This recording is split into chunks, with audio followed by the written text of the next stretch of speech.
Afternoon troopers. I'm fat, and that just means I can't go up on my own roof.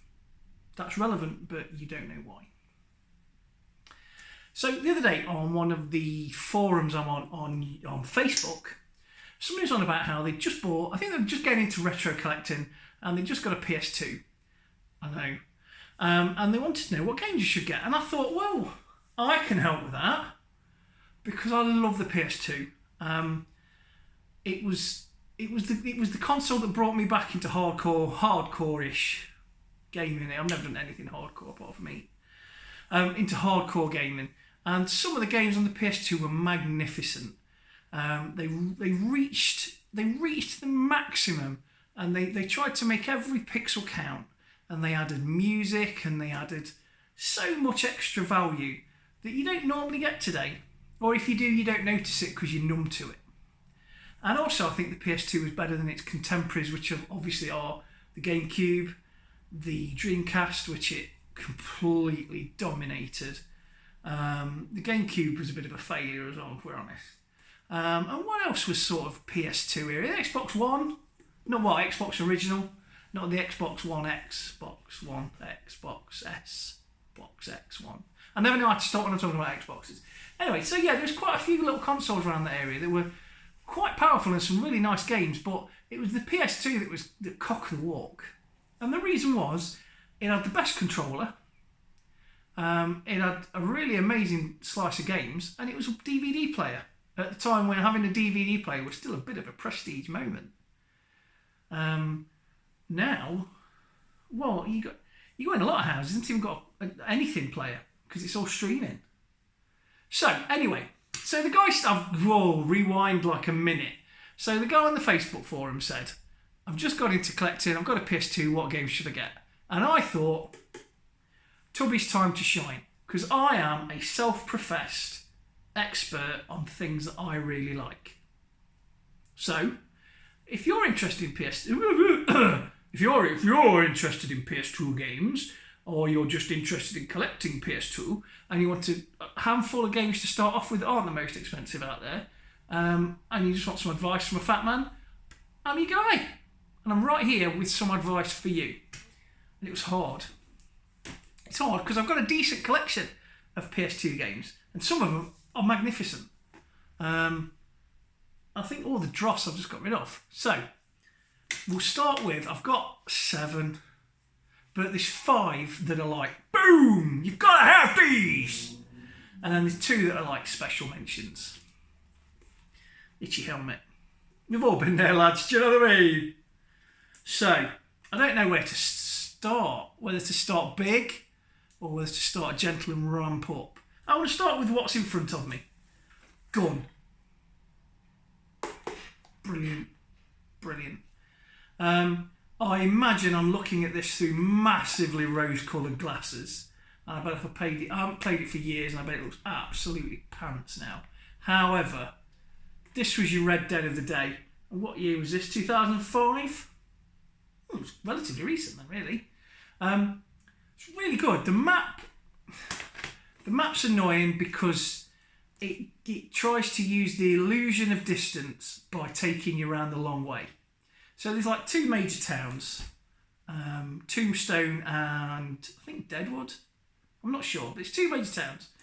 And there's when you go to the next town, when you progress in the story, you have to go via like a carriage, a Pony Express. It takes forever.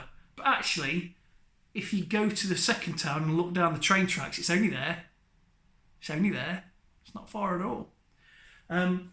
But that's because they were dealing with a limited size, and I think they did the absolute best they could.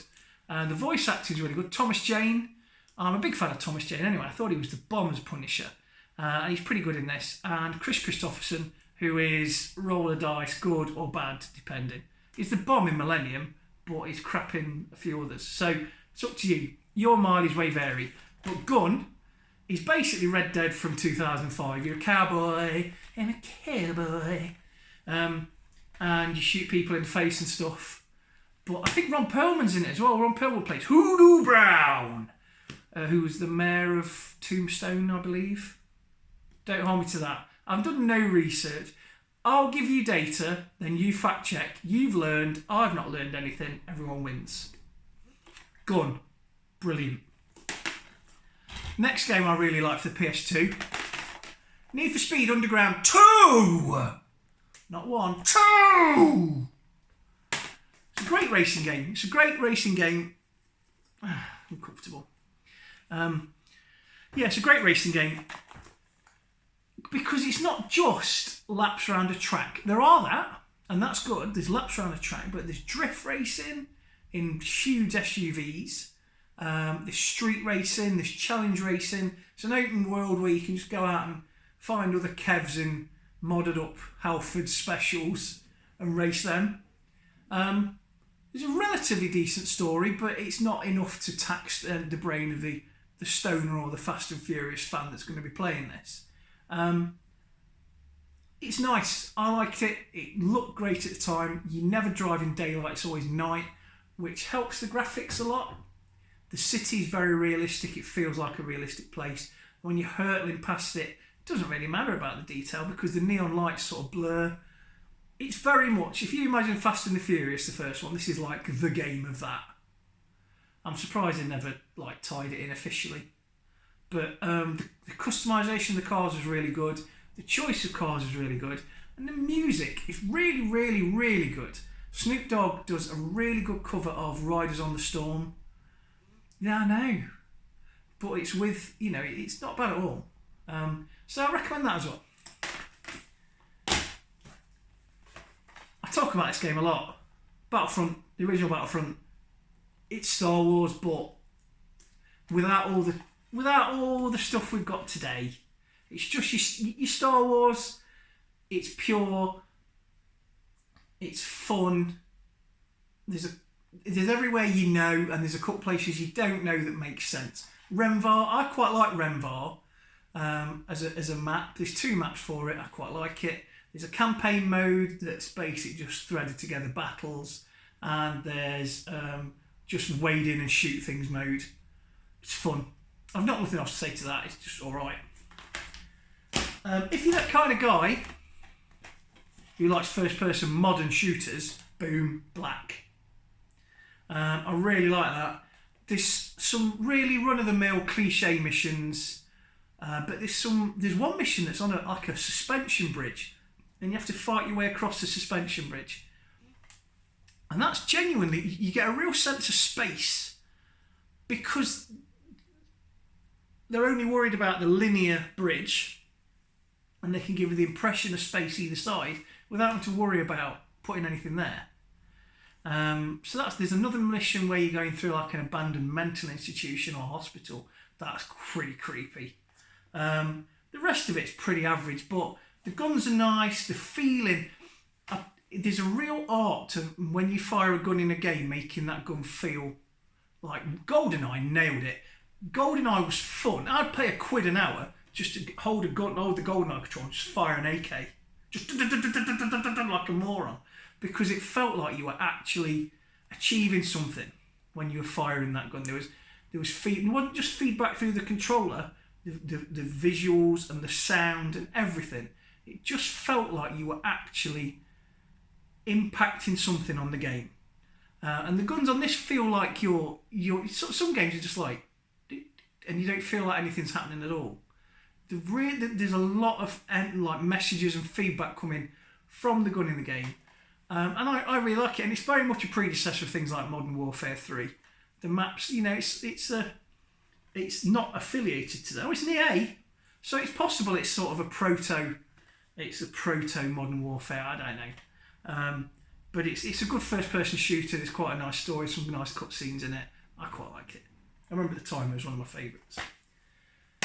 And then the number 5 of the main 5. Okay, because I know we're running on a bit. I'll spin it up. It's one of the greatest games of all time. There's nothing. The PlayStation 2 version isn't the best. The PC, Xbox version, Xbox 360 version, hasn't got that yellow filter.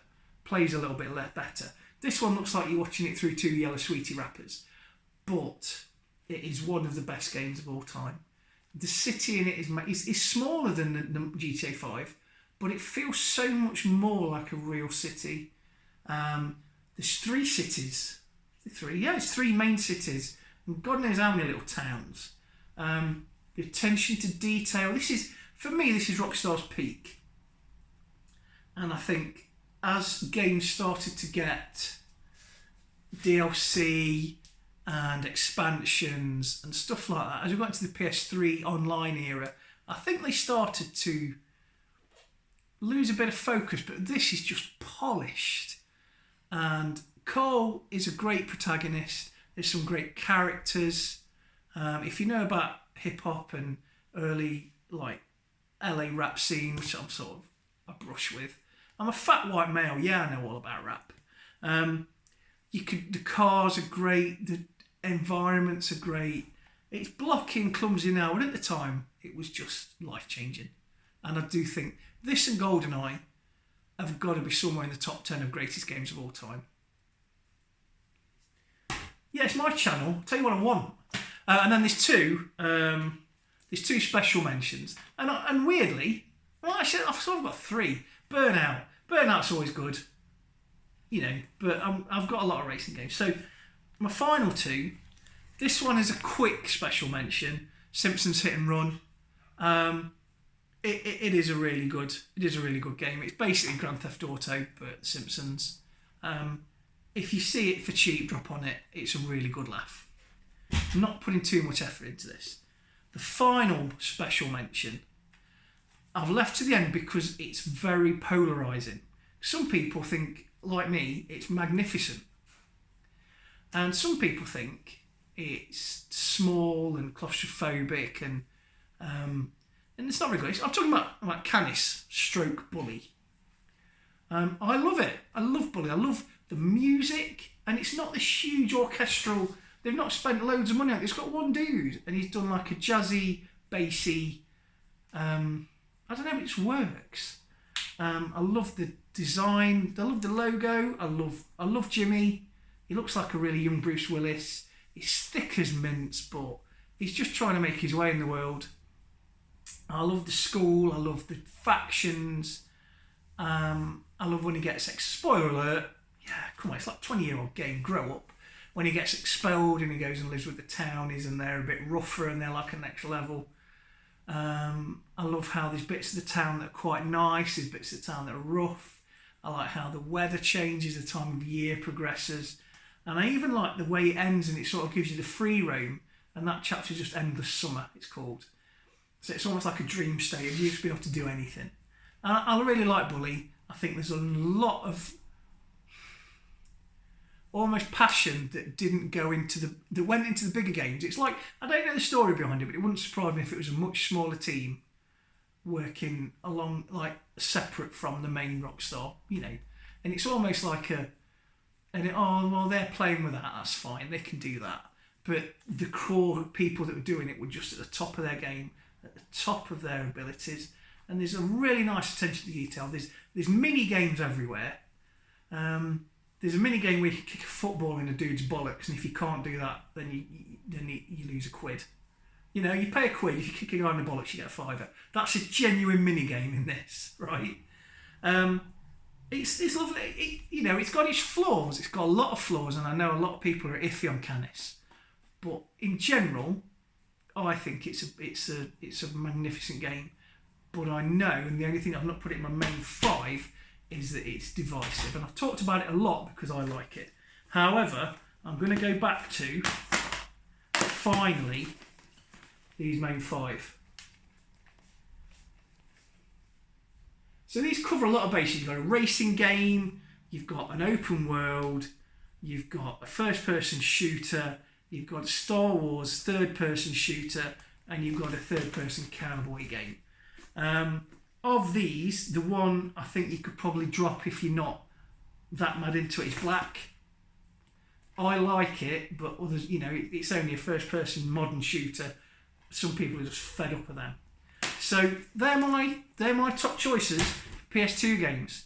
Like I said, I had Burnout, probably Burnout 2, is it? I don't know.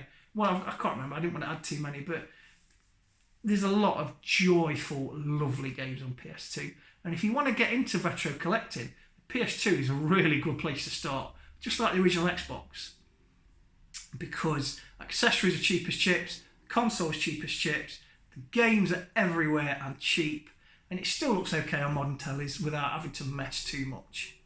Okay, so that's me done for this afternoon. If you enjoyed the video, subscribe. If you're not subscribed already, hit the bell and hit a like. I don't know what any of those words are, but I've seen other YouTubers use them, so why shouldn't I? Leave a message or a post underneath if you've got any of these games you want to recommend others. And I'll be back probably tomorrow for another video. Why not? Anyway, have a great weekend. Bye!